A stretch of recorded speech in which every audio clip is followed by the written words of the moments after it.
Good afternoon for outside country people them. We sabi say they hold this on time for inside Cameroon or idena for that side so for mile 29 where we hear say around 18 as well they die people they add around 18 people them they die for road accident we take pass for that side for mile 29 early this morning time. We go come talk that palaver plus the fact waiting inspection team for Confederation for African Football they get for CAN country this weekend. Then too they don't change date for CAN. Another date they go announce them. But for Tori for this afternoon we get plenty for talk for inside Palava Wowo Roads for Cameroon. We go talk Palava to waiting water way the enter for people their house them for inside Douala here as we rain the fall. Plus Palava too for that side so for Central Market we sabi say 5 year.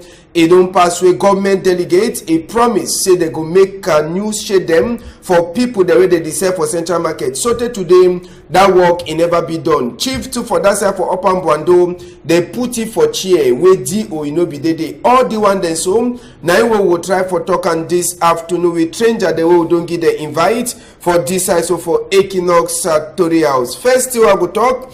Good afternoon. We get a stranger them. Good afternoon for you, Ngala Ismail. Thank you very much, Mr. Ambassador. Yes, we like plenty. We're glad plenty say you get time for commot sote for Susa site. You come on as Susa for coming to with this morning time or afternoon. Yes, me I be born from Mungo. I come up very far, so I be very glad for this invitation where you don't give me because it permit me say people them way. They never go long school like me. When they never go far, they never go Nguakere and about University for Boya. They fit get to place where they fit stand so they talk, they express themselves. For say me all Cameroonian, me all people through the world, they yes say they so it get something for how do they talk. So did in mission where you programme the message with the year fan plenty for see say the message people way they never go far away, they fit get to possibility for talk. So I have found plenty. Now occasion for me for 10 plenty. Some person will don't come in for a bench skin for bring me for you because I know became more for come. Yes, yes. Now who myself, François Mboussi, Nikes, now don't carry him for a bench skin, bring me suite for Equinox. So chapeau. Okay. God bless you, Mama. All right, thank you plenty Ngala Ismail. Na stranger that will get on one. Another person that face will don't see all time. Dr. Ibrahim, good afternoon for you too. Well, thank you, Mr. Tok. I don't come back again. Okay. As the Talk say, don't come back. Ambassador. Me ambassador. Mr. Ambassador, sorry, you know say that not true. That talk, Mr. Tok, we don't overview from my mouth. Thank you very much, Mr. Ambassador. As when I don't call me back again, I come back again. Talk all thing way the pass for the country. Give advice again for which way the pass for this country. So I come on right from a day. Famous Swiss. I salute all that people them for that side. Say I don't come for Mr. Ambassador. Fine. Thank you very much. So as soon as Sabi, all people that will get on this afternoon, they come on a far place, Susa, Edea, now for talk say people they for all corner for follow Tori for this side. So Tori for this afternoon, we go start with this war accident we take pass for that side some for a mile 29 this early morning time. Country people them now some motor for 18-seater bus where it jam with some other motor where they come out for that side. So for Kumba direction they come up. One ide we come up Boya direction they go down where they jam so for that side. According to the Torio they take here for we here now so around 18 people then they do already die and some more number go surely add for Sika say apart from the motor and the small apart from that 18-seater motor where they jam with the Gongo room it is so other small motor to be there for corner for this accident. So total around 3 motor then they be involved for inside this accident. According to Torio here, one of the person wey come out for inside motorway it is so no nothing no touch way it dey say na driver for the camion sef they don't carry go for hospital while other die body them as well they talk so they carry them someone they don't put them for Moyoka co-house other one them they carry and go for that side for Boya Regional Hospital mortuary. So as well the Tori the pass we say we go try for update we for give na the Tori as we take pass for that side for mile 29 na road from Ekona Moyoka but na road for Komoboya, you go right down for that side. So for Kumba, accident it happened for early this morning time. So till now, cause for the accident, no man it never sabi. Now amateur image with detection, and so we sabi say we walk people them camera eye them. They dey for outside they for talk this palava. For inside that Tory house now proper, Dr. Ibrahim. Now accident that again for our roads. If one count all people there, they don't die only for inside this moon. It don't pass 50 people there, they don't die. Now waiting they happen. Thank you, Mr. Ambassador. I don't really know which way they pass for the country, for truth speaking. What would you talk say prevention route there for road? Now that time where accidents so plenty. But I don't know their use for that road because I've been checking my own say sometimes the prevention for road being a semi protects at least make the accident may reduce more so that over vitesse where motor then get them make they reduce more make they not over the run.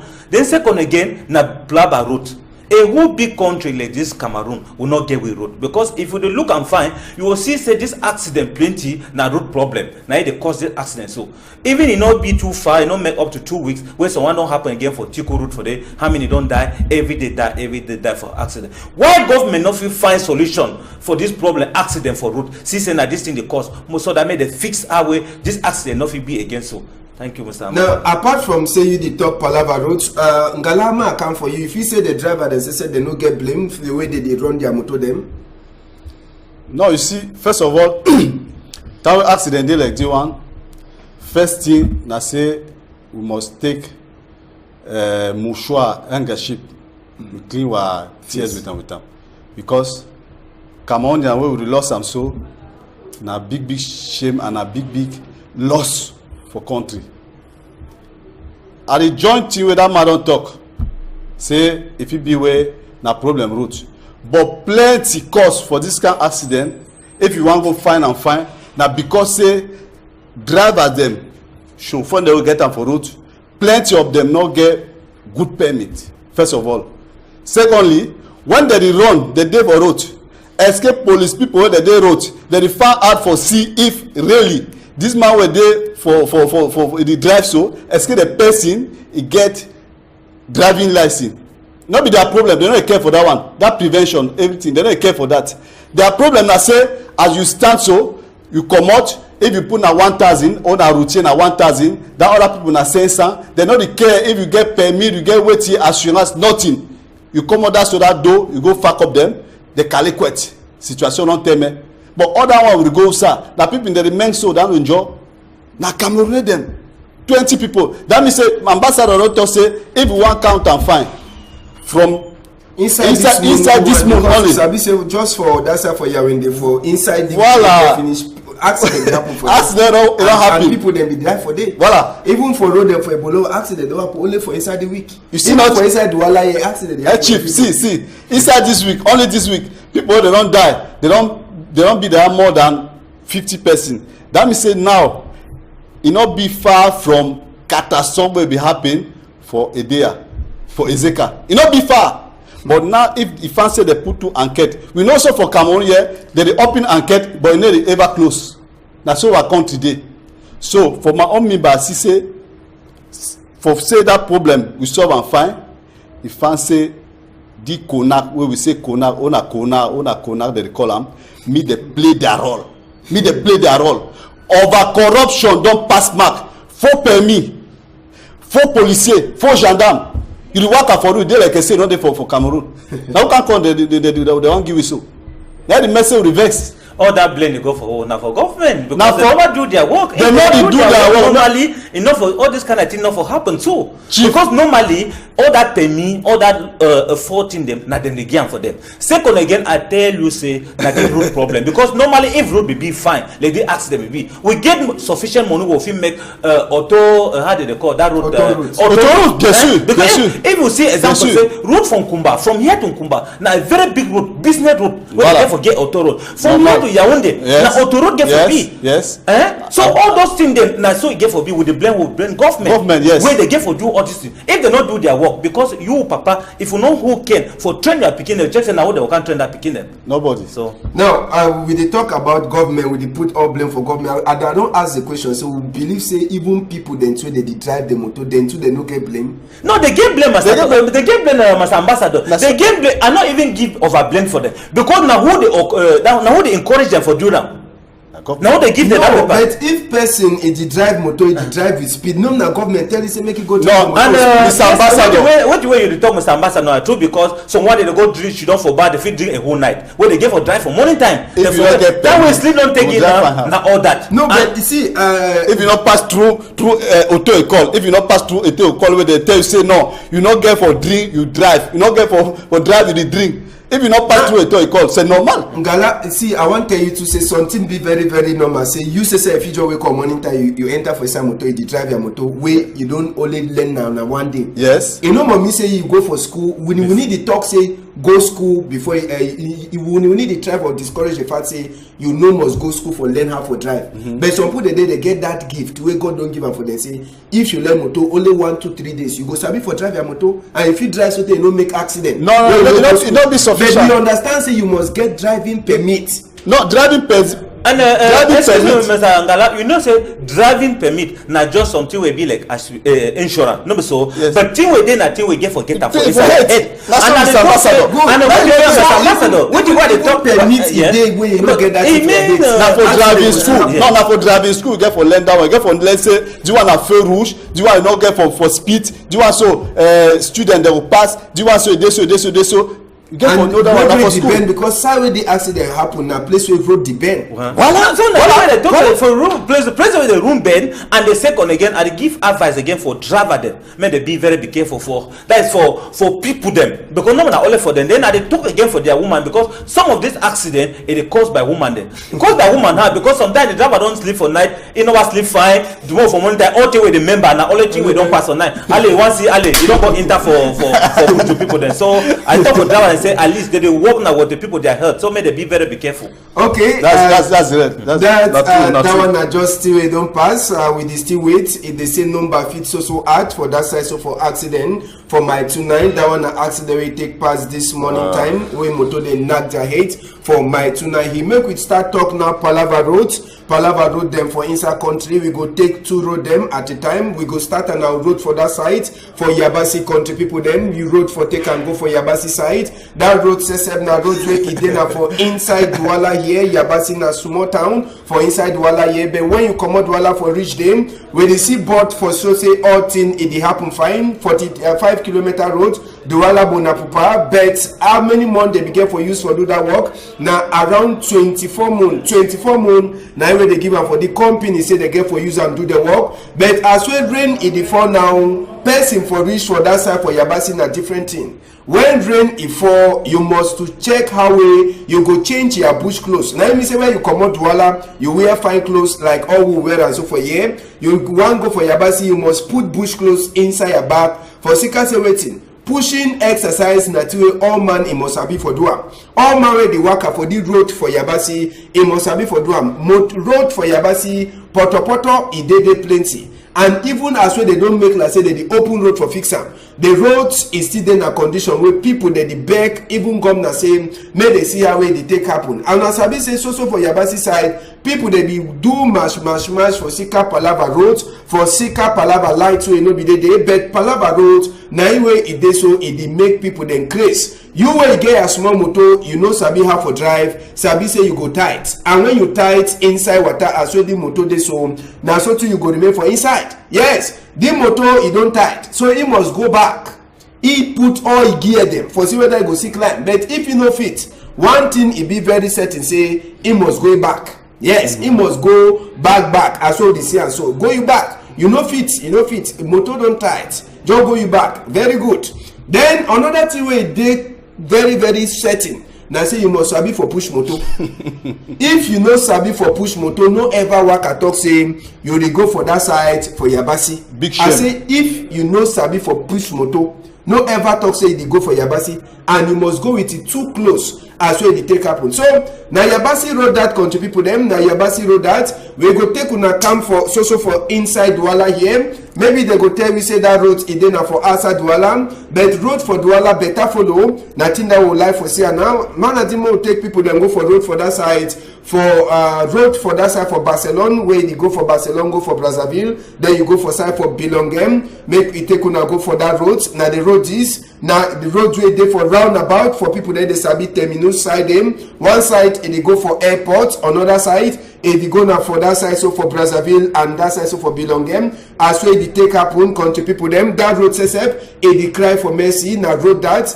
the road e dey cry for mercy country people. Road e don spoil. Coal tattoo for that road e don old pass, but na road this way dey for inside town. 2019 we go the welcome stranger dem for Palava African Mandamba, and we sabi say inside Douala stranger dem must turn for Douala, and when they meet up the kind of roads, na roads wey country people e go really put disgrace, big shame, put shame, big shame on top country people dem. So na just the conditions dem that for roads for inside we town, and we sabi say Nations Cup is also dey na for the kind of time wey rain e go dey fall. So people dem will can enter with their fine motor, box their tire dem, then they say they do wetin, they come for Cameroon for can enjoy Mandamba.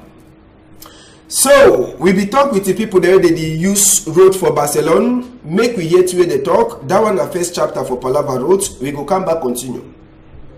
Pas too much vraiment possibility no there for go for market.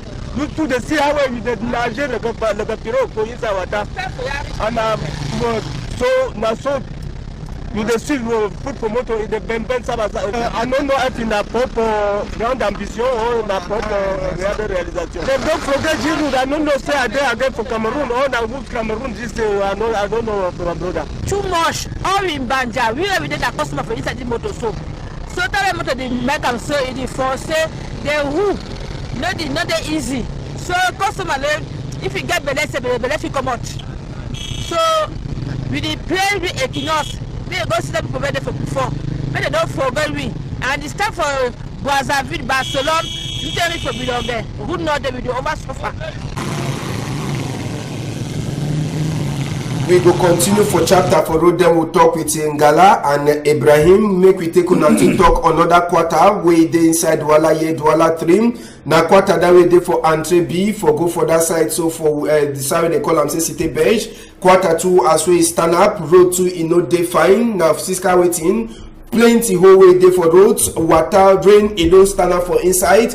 As well rain 84 now, so the population too for that side. So for that quarter, where they call them say Cité Beige, they suffer just now for Palava roads. Motor the way they pass for the country people them, all motor, it must pass inside water, and one day be way Okada one day where they tight. When you tight, now for you for job pusher Okada for inside the water, so it takes him. It pass all the road, it then for the road, then for inside the Douala 3. But as all they take here, they say all power still going for government delegate or Dr. Fricks Ntone, now he get power for say making, he send even machine them where they dey for garage, may they go open the roads or even open gutter so that when rain it form water it go take pass for that side. Now road for inside Douala again, now quarter for Douala with them say they suffer for inside Palava this world roads as well they talk so, and rain 84.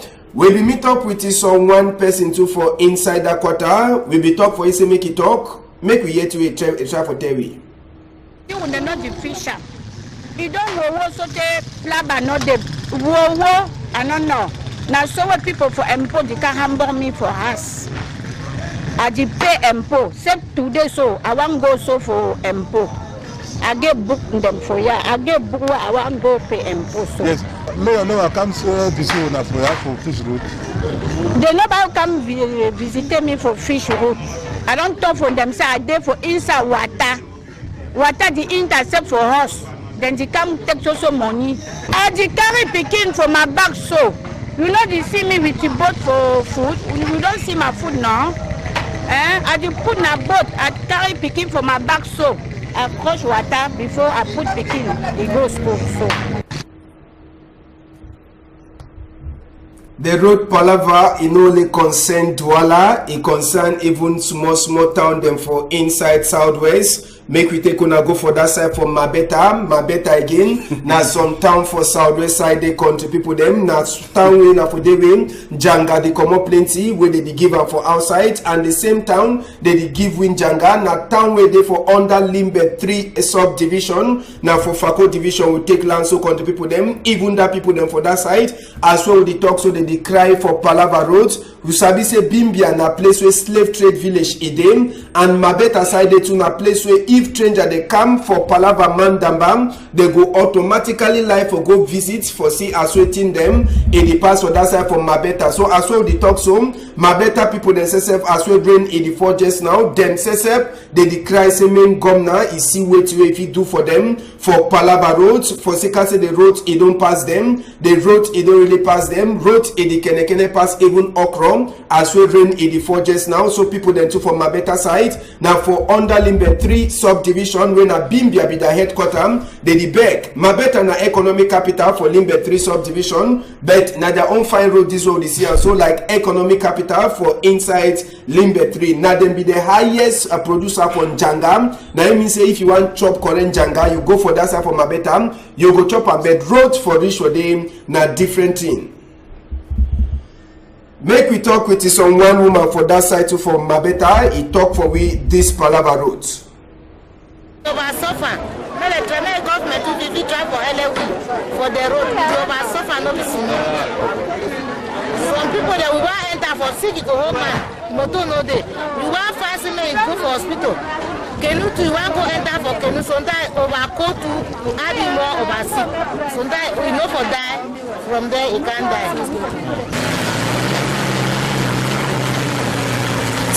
Talk for Palava Road, we go take una go for some village, Bokwang, for that side for Bojongo Court area. Now the small road where they go to for that village, Upam Buando, Idena for Fako division. Them two, they declare say main governor fix their road.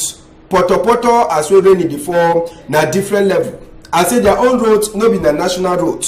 But na road where they fix and a village where if you help say make country grow. So any motor they climb as well in the form, you must baba the other one you come for back small. If you no do and so sabi say you get for chapel like some 4 people then for game before you pass. So the people then say they suffer just now for Sika Palava Road. So now the chapter that for roads this afternoon. Now all two don't talk and for inside the week. Now for we for open our own change at them, may they start talk. Ngala first. All the road we don't show up for now. And I think if you show any of the road them, all the road them, it surprise you say for 21st century for Cameroon. This road they see they so. And with the welcome stranger they were 2019. For me, it surprised me. It surprised me because the road na show am so. Frenchman he call and say na échantillon. Na échantillon for Sika say the biggest part for the road where don't support for the country. Equinox no fit show am all because time no dey. Una don show Southwest, una show Douala, una show Yabasi, but at the time una say even if una go Ebolova for place where with chief comot, if una go Betwa, una go Yokaduma, una see road tear will come una for eye. All road for country no way e don spoil. And where people dey pay tax, people dey pay peage for entretien routier, who sell that money dey go. We never come here for lap, never come here for shooting. Di con dey so can small problem dey way we dey neglige, we dey take am we say no we badigeonner, we put small peinture for there we say bon. But for last heure, it can't we come that so. And at time we come, that time we say if we come mettre sur pied, we put enquête, we put a comité d'enquête. No, that one so not fit waka. Me I don make Ben skin for Douala, I be chef de camp for Paris dancing. That one they talk so my complete they comprendre. I be chef de camp for there. We dey pay impôt libératoire, they don't lap. That one born they don't pull your hand. Some boy wey dey barely say black. If you don't pull your hand from Ndoko Tiso, if you tente na coup de poing they come out.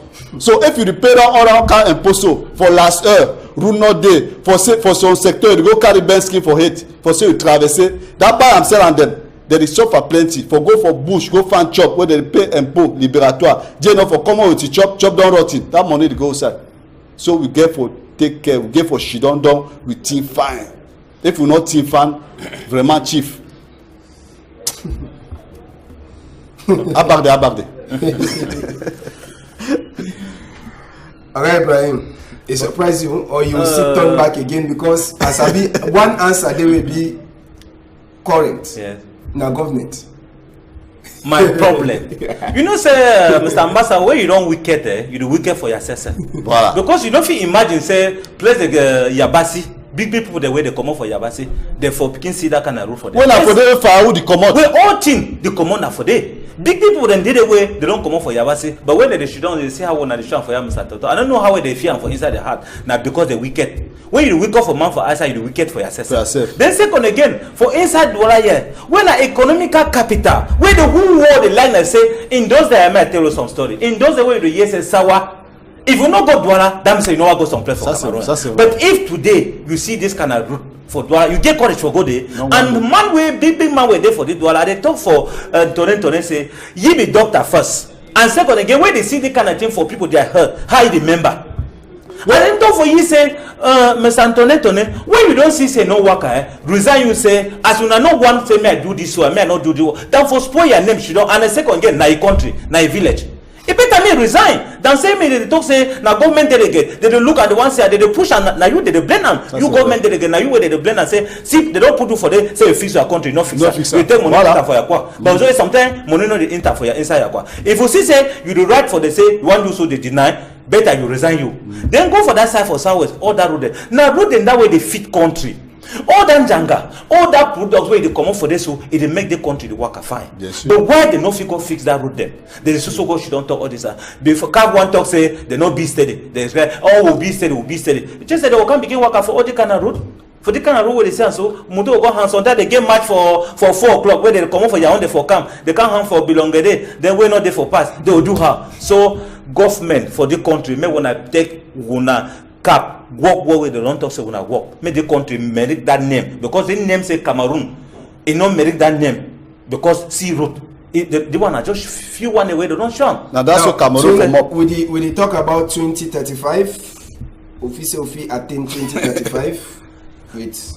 For this kind of thing, 2035 or at for the no, but if you go now, 2035 they just show now how we train. Now 2035 will even be in a worse again. Sometimes we begin work and back in work our foot go reach for Bamenda. Even for that Yabasi, sometimes people now begin go there for the end. So now it means 2035. Mr. Ambassador, except if the act 2100 with this government, with these wayo people, where they share with, so if they accept 20 years, 10, 100 years, we not go no place. We not go shake. Man no lie you. That the emergence 2035 other can aloka ko they take brass with for over anyhow. So me they calm me down, ballon at terre, me they put ball for down, me they slow down, me they walk. Once but I be very happy for what you wake calf they don't do because you don't wake up there for sleep. So they remember say all the time how it talk say all thing be fine but you want you see no nothing. You see dirty. But this time around as calf don't talk say this is not me so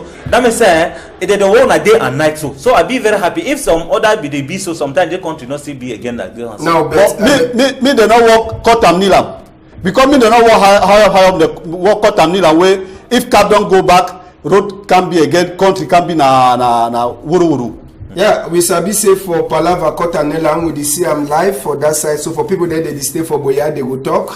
Time way 50th anniversary be the camp. They fix plenty road. Tole road now so man you know the pass for Tole road. People there for Boya they for talk. Tole road you know the pass again. But they put contact for them for 50th anniversary now so the roads you need the pass. So put them for Tole Boya side they go confirm. All the road they fix our 50th anniversary now. The roads it don't turn other kind for that side for there. So na palava for Kotanela man, nothing that will know the one time for inside country. Well, we don't talk palava roads, Make we finish and we'll left palava road for one side. Okay. Make we take on a talk now palava water for inside Douala here as we rainy the form.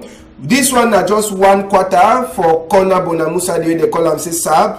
As we rain in the fall, na so to water to don't flow for all the roads. Water they even enter for inside people their house. Business people dem dey be forced for enter for inside water for do wetin do their business. Even small pikin dem dey get for pass for inside this in all the one na for sika say drainage gutter e no dey for that quarter. And we hear say governor delegate wey na e get power Dr. Fritz Ntone when people dey enter for inside water so plenty the big question na say at the end wetin you don do am for your people dem. Their people dey cry, they dey beg you say make you come. We sabi say no na only the quarter, even people dem for Makepe they dey suffer the same thing. For sika say rain and for sika say gutter they know the way when rain e fall water e go fit pass. So na the condition this for people dem for inside Douala here as well rain e dey fall. They go talk say Douala na level land, Douala na town for sea, but if drainage e for dey maybe if for fit help some kind of condition dem. So now for Fritz Ntone doctor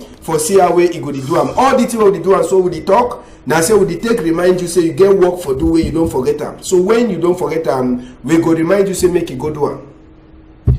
We be talk with some woman for that side for Sab. Make we hear to talk. C'est le quartier. You dey so for quartier Sable for Kwanamborambu Sadi. And our water the humble we sauté. Governor don't talk say he go make drainage. After he make for all place, if they come, he limit for Konam, for we Konam here. They no come for give backside for church. And that they don't play the way. Doti don't block all the passage where all water the pass. Small water that's so it enter for us. With the suffer plenty. When they been telling we say that go come move the all Doti, they move the other place where water the pass. But we did so for inside water. My house we been sorted for also over suffer. Money said no day, but we get problem for start again house. Governor know the one help you know the one come for this side. We dey cry any day say make them come early for we because if you over suffer for water, small water so it dey go up. No. Yes, so now people then Mamida for Sable now just one person complain with all man go give am. Ibrahim, I want to find out from you. They talk palava Doti, palava Gota. Who gets right for lookout population for Sable? Ambassador, I don't talk for you, say, I don't know problem for Mr. Dr. Ntone. I don't know whether you already see what you way the pass. I beg, Ambassador, if Sunday be here, when I go carry you, say, can't see what you way the pass. Be like said that the high you playing it in them. And I'll be sure, say, if you be the see this kind of thing, man, like doctor, enough for leave this kind of thing for you. I don't first give you advice, say, Mr. Ntone, I beg, if they know the green thing where you do talk for government, say they give for you, make the Douala, resign you, make you no control of King's Poison. See the kind place like Douala, see this kind place where water they enter for inside people their house. They get all machine where they feed dries that gutter them. Water pass where problem no pass. But wait till they disturb them, the money they only money for Marché Center where they pay tax for them. If you do the work, have one remain so. They will do now how? They will carry man say, you know be committee center for ADPC, they know do that work. They know if you go carry and get for person where go do the better work. If you not be committee center for ADPC, they know you say go and when you go, you do anything, you do waiting. No me na committee center for ADPC. No me na money there for inside Unakwa. So na the reason na all this kind of nonsense they make say we go back because when work be the same they give for man will be committee center for ADPC. They know if you talk say they will give for man for SDF or they give for man for UPC or do this because they know say if they give them, they do the work fine. Tomorrow they not be again. They will take the campaign. So I the beg farm for you, Mr. Ntone, say do work where they don't put you for they say you do. If you not be forever for do the work, resign one time so other person will can't do that work. Now we get palava for Doti too where they say Doti they block some of the road them Watani the fee pass. That one they blame the get for go population too. They don't get the natural population. The one man they come up for route say you want go to where Doti, you know they go to for the very place. And we not overblame population because as it come that where they carry Doti, the day when sometimes they go to where Doti na exact that place and headquarter then day. If it be said they will not go to where water for Doti for that place where they don't talk say we not to where Doti for there, they will punish the person where he don't go to where. One time for 1997 where councillor will be SCF for Ngangede. So one councillor will be one person there, so mommy the to where water for road to where Doti. He called that mommy can say pick the Doti. And that's what we get for do. That's what the work get for do. No man say they leave anything, say all this and that. So at the blame we self, say at least more keep we self clean too before the blame government for work there with they get for do. Now, Ngala, we fit also na for sika se Douala na economic capital na why that way all the problem they be because when you turn for places like Bamenda, you turn for places like for Boya. When you look the place you ever clean, you know the fee for seed dirty careless, and now place where even when you chop banana, you want to run for grind, you see a place clean, so say go shame, you pick the banana back. So now for because it was an economic capital, now why they face all the problem? No wonder and a half. That one a bad excuse. Now very bad excuse. Douala not be the only economical capital for Africa. Me, I don't work. I don't go for some other places. I don't see how people they behave fine. I don't go Nairobi, I go Mombasa, you see, for Kenya. I see how people they behave fine. I go Johannesburg, I see how they behave fine. So the problem I say, as I don't talk, we know I come here for lap. The country day so can small, a low problem a day. We get for talk. Man we vex, he go hang. If you not get rope, you go fall self of worry problem not day. Problem for Douala na say weti. Dans quarter where you see am so. Na ma quarter na 54 escalier. Me I don't be for answer. Damn people when they talk so na my pipi. We know we skill for it. Problem for that quartier na say weti. Gouvernement no be I don't push up tonne for it. Now government don't fail. Aller retour government don't fail. The régime don't be KO. Excuse me for talk. The régime de KO. We get for talk too.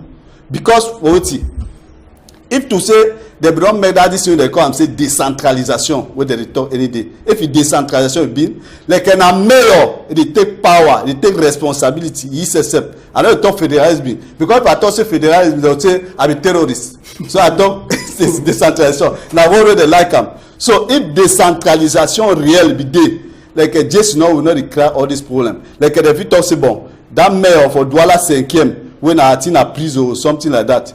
Et vous say bon, just now na ma circonscription 10, I go bolo fan, I go Robin got to hold them, fan, I work again men libre, they work fine, man not retire me.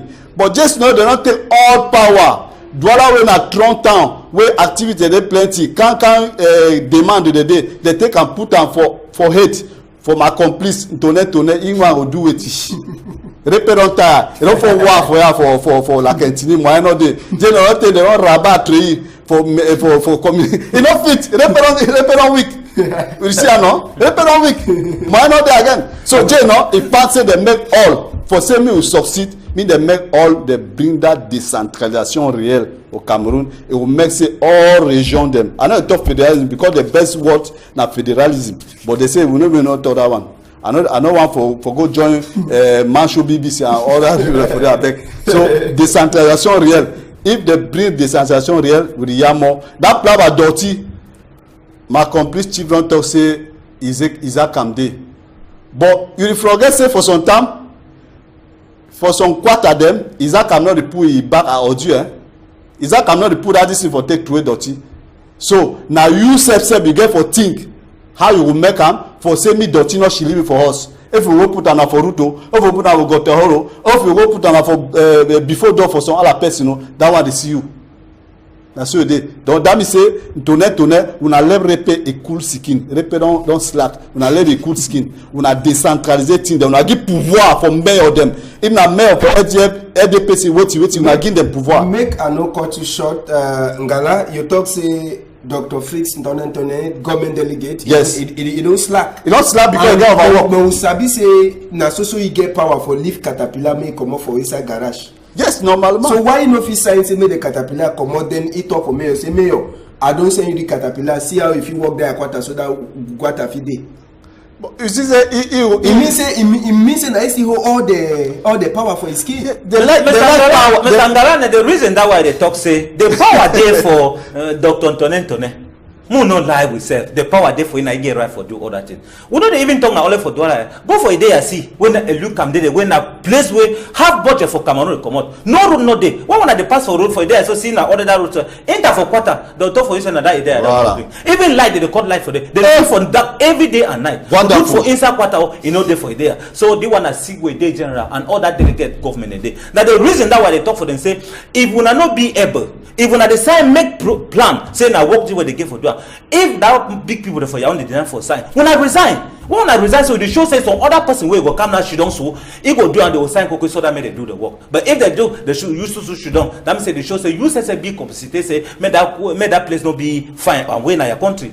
Government delegate for there. Now so countryman for that place. Government delegate for Douala. Now so countryman for here. See a country. See a place for there. Est-ce que they don't vote? They don't vote.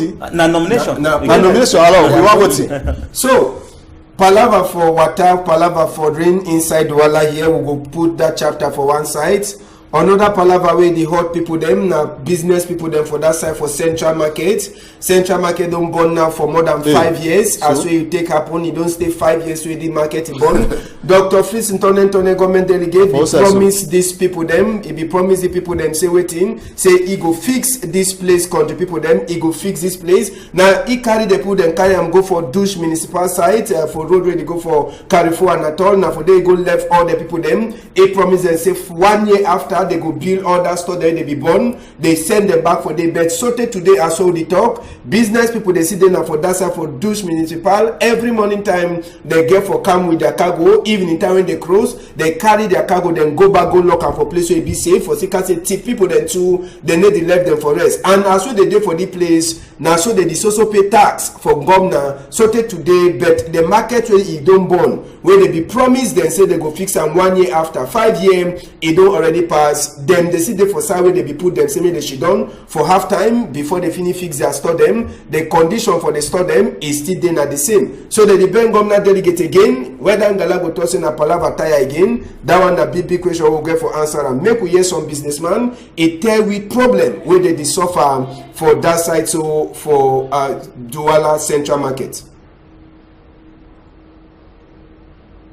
Say, since the government don't provide this place for us, then they don't tell we say before 1 year they will come build the market machine go for us. Where the place where we go come we go study. They say 5 years don't pass. We say they look they wait. So when they come help us.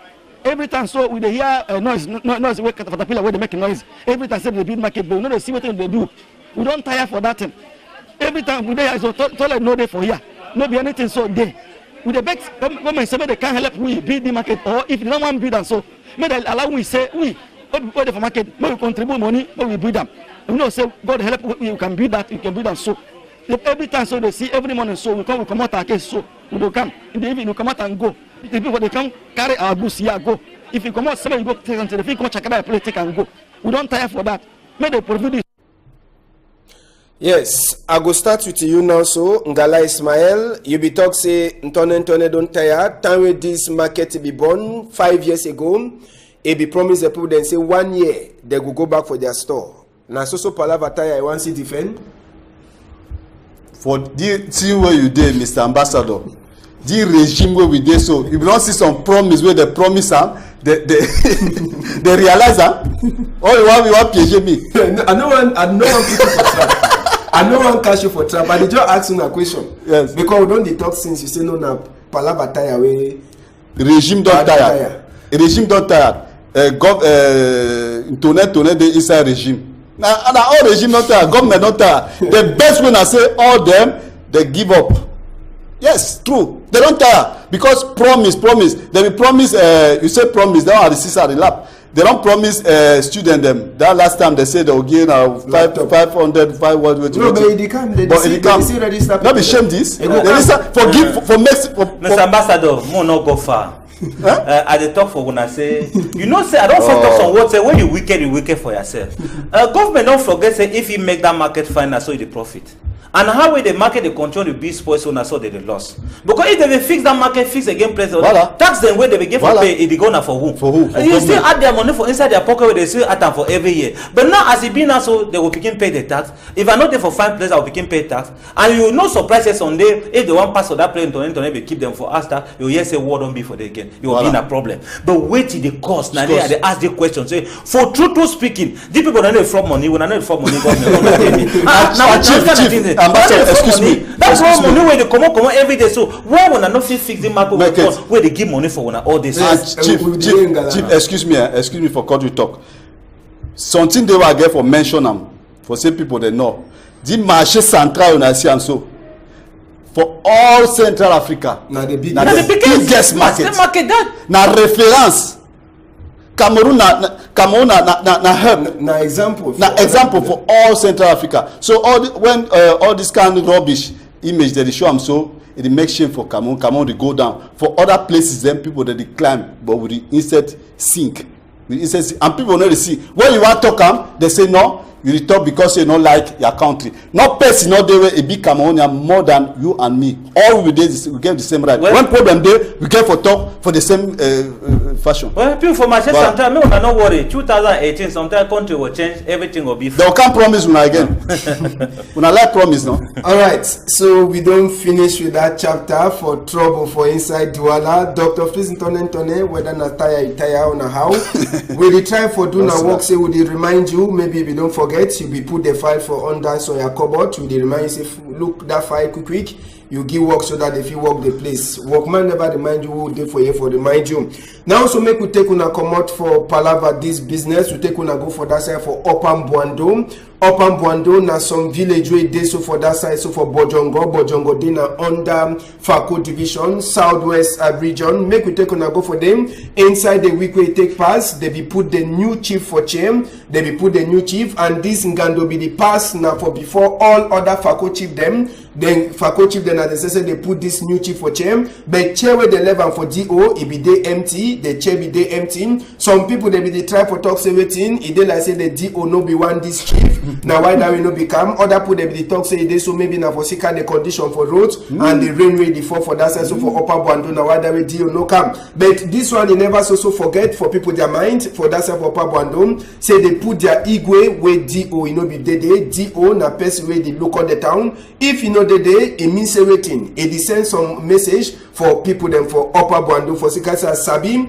I don't be for plenty chief coronation for that side. So for Boyam we sabi say DO the ever day present for read the prefectorial order and for do all thing before chief them they take power. So when DO know the day it means all automatically maybe the people them for that side they figure right for to say DO you know like their chief. Make we take here wait the new chief where they put it for chair talk Palava absence for DO. For my people, the international elite, Martilinia, where they get interest of the community, where they can join me, so we'll develop our community. We'll stop for the fight. Even though for more than 24 years, that the chief. So today, I take over from my pioneer traditional owner, we've been my grandfather, Chief Ekuma, we be designated in 1923. So I appeal for my community members to join me in the community. Chief, today no see administration. Are you worried? Well, I'll not be worried because there is no text where the security administration must be for enthronement. Enthronement, you didn't have to chief them. So wear me cap, wear my beads, and other issues. Now, chief for the Upper Mbwando for Bojongo Court area. As so I don't talk it for Fako division, Southwest region. Now village where don't be 24 years, you no get chief. Now last they don't put chief for that side. Make it come for you, Ibrahim. We'll talk this palaver. If DO you know they present for some place when they put chief for a chair, est-ce que that one it shows a DO you know like the chief? Thank you, Mr. Ambassador. I want to talk for government, say may they be very careful for which way they call it tradition. because tradition means everything. Now people for the village, she don't see say with their eye, see say na this social person get for be chief. Until we dey for lobby say when village don't take person, they get for present and now for Joe say na person this way we don't choose am as we chief. They age up confirm and confirm. No man say na Joe get for comot for country say na so this person be chief. This thing where they pass through, now the very thing that way don't pass for Bangulan. That way Bangulan people they will take their chief, put them for chair. They can't catch all that chief, they all then go put them for prison. Saying that they may get for campus. Let's get for time for we side, they get for voting for vote them. They not get for vote them. That way Bangulan people they see say the other one will be there, they ain't nobody do thing will be support for both. They be talk, they will do thing where they can say, I leave the function. They be movie, put the other chief, governor be calm down now with the other duo. They can't carry all them, go put them for prison, put other thing. And now they talk for government say, may they be very careful for tradition. Tradition they different from government. Although say they work at two or one and the same thing. That way people for village they don't take their chief, they give for camp presenter for it. It just could be doing a confirmation. And the way it be normal so. But when these people they don't go their chief now, come present them. Do they automatically they get for B for day, or either they get for send a representative. Say go represent me if I did another day. He say a representative for day. Ain't no get for deny. Say you get for go choose your own people, your own person where be there so this and that. And this kind of nonsense. Now that the very thing why we talk for you say anything that they be they talk say community center for CPDM. Now you get for B so. If you see I'm fine. Sometimes some person be there the way we want for be that chief, where we be a person for community for center for CPDM. Where we want force and say they put them for the place, but where the man you know be community center for CPDM. Now the reason that way age deny say me no go. Sure. You will do now how where they don't already put their chief now so you will do now how because as they don't put it for that chair now oh you don't finish. The same as it be for Bangulan as they will put that chair for that chief for chair you don't finish they no fit can change and no one there again except say that generation can't finish that person where they be movie you know can she don't for that chair no 1 day and a half again. So now the very thing that way they pass but the beg God for government say me really look what the way they do the way they send them for few may they do see what we do may they really do what way they support for do thief for chief thief for tradition it be very quite different like other thing them. So now the only thing that we fit talk for them. All right, Ngala Ishmael, Palava chief, Palava Dio to no be there present. If Dio not come, that one the change with it. Est-ce que we need Dio for say me village no say na achieve this. Tiwa they understand that say people get for no say now so chief they don't turn na land boy them for CPDM. Mostly all chief them, Langa chief them, Langa chief them, all they don't join CPDM. You like, you not like, you dey inside. FBI, I don't tell you no. Now so, if you go for some village, they don't organize a meeting.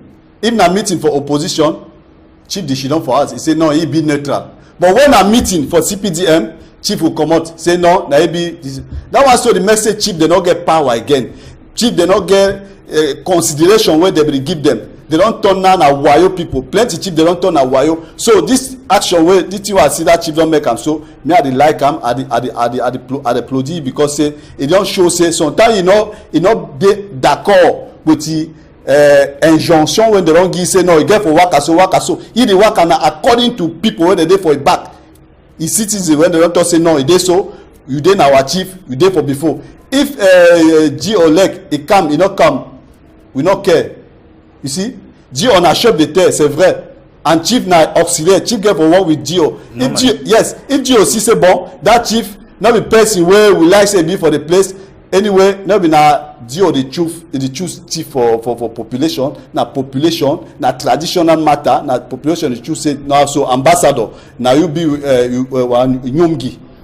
Now be Wanyomgi. That's what they call them, no? And that's true, Which way I fit talk for them? Which way I fit talk for them? Be that say, may they be like Bangulan people. Bangulan people don't come together now. They try for organize themselves. Even people the way they be go by themselves, they don't call themselves. May they come back. Probably no, they know peace now get for B. But may they not talk say peace not be so. May some man remember say sometimes the feel come back again for that old chief. Okay, so we go finish with Palava for chief. It don't finish. We get this announcement.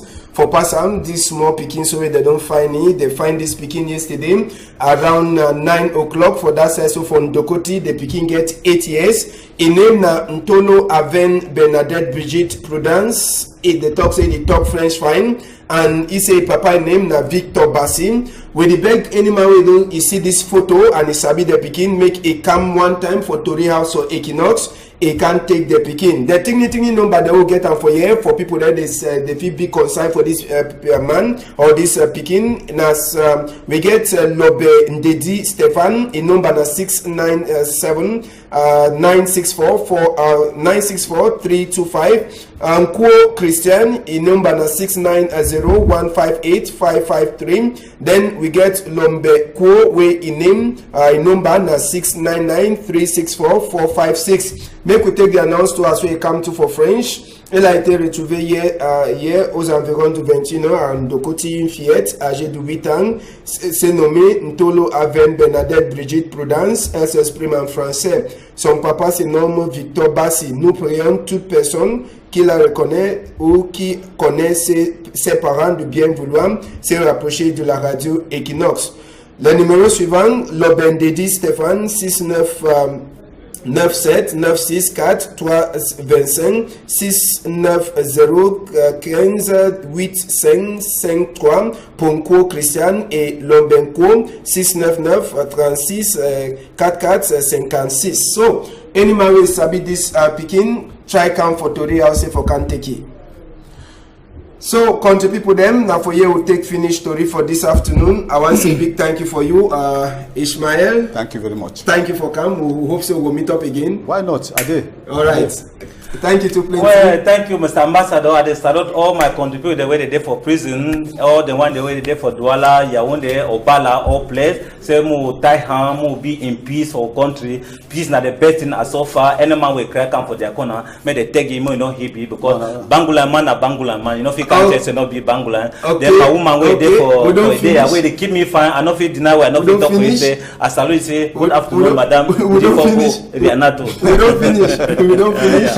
Okay, we sabi say every broadcast or program day for Sunday for 8:30 for morning time, and just for sabi say we this also make cry die ask the way pass for mile 29 this morning time number for that people could this also add by evening time when I will get the correct number for people that they die, and that people then for CAF where they be get for Camp Country this weekend, them too they don't push their date, so take for another day. Now for this place we want to say big thank you for people that they don't help with make program work fine. Warren Zede Bidede, Nadine Iron Lady Bidede, and even you Ledupone, big thank you on a whole time, so take for Monday.